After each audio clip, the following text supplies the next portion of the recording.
For more details, please call your travel agents or visit China Airlines website at www.china-airlines.com.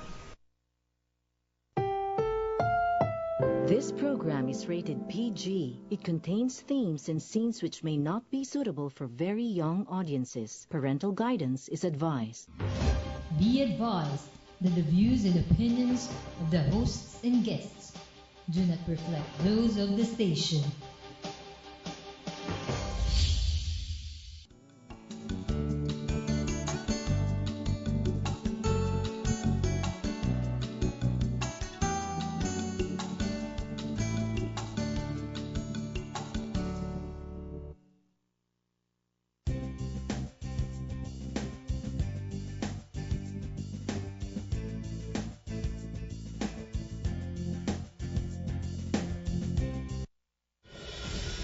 The United States Military Academy at West Point. The name evokes feelings of pride and achievement. A place for excellence in academics, in military leadership, and selfless service. World-renowned as a top-tier academic institution, the Academy combines cutting-edge technology and educational innovation in state-of-the-art facilities housed at this historic site.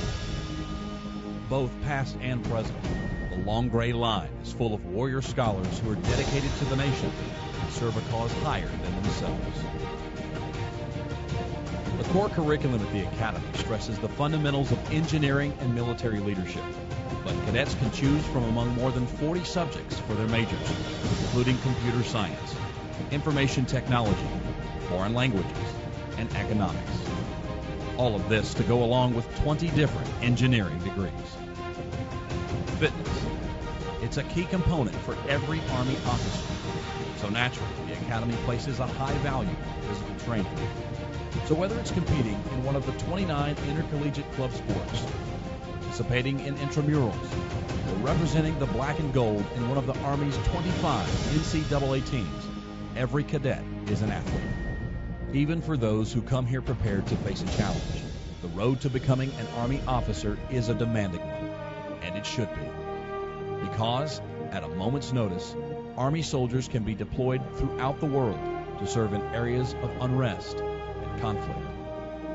To prepare cadets for the challenges they will face as Army officers, the Academy stresses critical thinking and creative problem solving.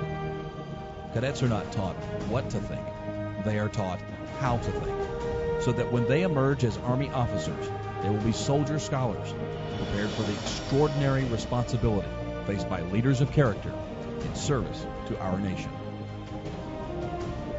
For more than 2 centuries, the United States Military Academy has developed cadets into leaders of character, providing an education rich in military excellence and steeped in tradition. This is not just the Army's Academy. It is America's Academy, a place that embodies the time-honored values of our nation. Ladies and gentlemen, welcome to Philippines Uncut. I'm your host, Buddy Cunana. Now, in this show, we try to cover as many topics as possible, and tonight, we're going to introduce you to the finest military academy in the world, and that great institution of higher learning, the United States Military Academy, or West Point. And joining us tonight to talk about this fascinating topic is the president of the West Point Society of the Philippines, Colonel Dennis Acop. Colonel Acop, welcome to Philippines Uncut. Thank you, Buddy, for having me here. And it's really a pleasure to have you here, sir, because this is a fascinating subject, and anyone who hears the word West Point, the name West Point, always is in awe, really, of this your alma mater, which is one of the most prestigious in the whole world. Okay, before we jump into the topic, let's talk about you, Colonel. What is your background? My background, I'm from Benguet. I'm a member of U.S. Military Academy class of 1983. Incidentally, also the ruling class in the Armed Forces of the Philippines. Today, yes. Magkababayan tayo. We are from Baguio. Same. I call Baguio my hometown. So yeah. You went to school in Baguio, and then from there you went to the United States Military Academy. St. Louis University. I was a CAT Corps Commander. I was an ROTC Company Commander.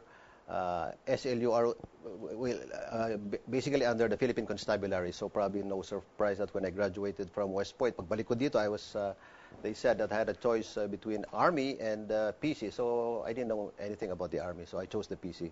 Incidentally, I also have two cousins who are graduates of PMA 70 and 71, Romeo and Reynaldo Acop. They were both PC. Okay, So sabi ko, PC sila pala na, PC na rin all ako. in the family. All in the family. Yeah. Colonel Acop, how long were you in the service? 30 years. And you stayed in the PC, and your last position was? I was with the PC until it got dissolved by RA 6975. And then I joined the Army until I optionally retired in 2009. And then you segued in the private sector. Right. What do you do currently, Colonel?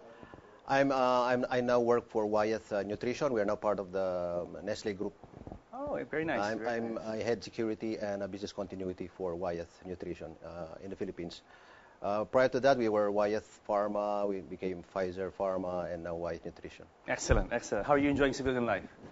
Great. I'm about to do a lot of the things that I was not free to do when I was in government. Yes. So I feel I'm a lot freer now to do and say what I feel like saying and doing. Yes, yes. And today you're the president of the West Point Society Philippines. Let's talk about your organization. Very prestigious organization, very prestigious graduates, Filipino graduates. Tell us a bit about the West Point Society Philippines. Well, the West Point Society of the Philippines is the association of Filipino West Point graduates in or from the Philippines. Currently, we have 77 Filipino graduates to date. We still have two Filipino cadets at West Point. Three now, I think. Yes. What is the mission of your organization, of West Point Society of the Philippines? Well, the Filipinos who are sent to West Point are basically allied cadets. So instead of, we get two sources. Filipinos going there can either come straight from the civilian or from the PMA, the Philippine Military Academy.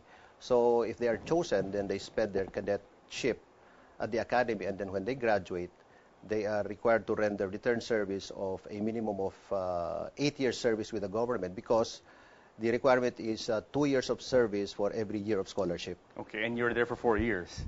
So we are there for 4 years. When we graduate, we are required to come home, render service. Many of us render beyond 8 years. Yes. Does the Philippines send cadets every year to West Point? We used to, not anymore. Until when the list of the bases was terminated, to be candid about it, we lost our special status of having automatic quotas of sending Filipinos to the U.S. service academies. And so after that, our candidates had to compete with the candidates of other allied U.S. nations. Oh, wow. So some Filipinos were still able to go, but they have to best the other candidates from the other countries. And that makes it more difficult, no? Because if you have to, unlike a quota system where guaranteed you have one Filipino going every year, if you have to best let's say from allied countries of the U.S., we're talking about how many countries perhaps do you have to compete against? Applicants from other countries. As many allies as the U.S. has. Wow. In the world. Yes, yes. So very hard now to go to West Point. But right now, I noticed that they have more allied cadets now at West Point, because the last time I attended our 30th reunion in 2013, at the parade and review, I saw a lot more allied cadets when I was there. My class had 8 allied cadets. I was the only one from Asia. All 7 were from Latin and South America. Interesting. Colonel, how about these days? If there are people watching, let's say parents or even students themselves who want to go to West Point, dream of going to the United States Military Academy, joining that long gray line, how do you go about it? They apply. I understand that they can apply directly from civilian life, or others also from the PMA as a cadet. So we've actually seen Filipinos going there from, I think there was a time that there were 2. One came from the PMA and another straight from the civilian sector. Yes, yes. And as you said, now there are 2. They just have to apply and they have to satisfy the requirements. It's a rigorous selection, but if you get selected, then you get to be the exchange scholar. Well, incidentally, but you know this program, it used to be an exchange program, but it ceased to be an exchange program, I think. You mean tell me, way back when, a long time ago, they would send the U.S. would send cadets to come to PMA? Yes, especially during the 60s. I think it probably stopped late 60s or early 70s. I'm pretty sure probably late 60s. The U.S. actually sent some citizens to attend the Philippine Military Academy. So some Americans are actually PMA graduates. Oh, interesting. Yeah. Parang lugi yata. No, I mean, it's definitely a different environment, totally different environment probably in many ways, no? A very different experience also. Yeah. Yes, although military tradition is very similar in both countries, in both academies, but the environment is quite different, I think. Depends on how you look at it. It's just like sending probably a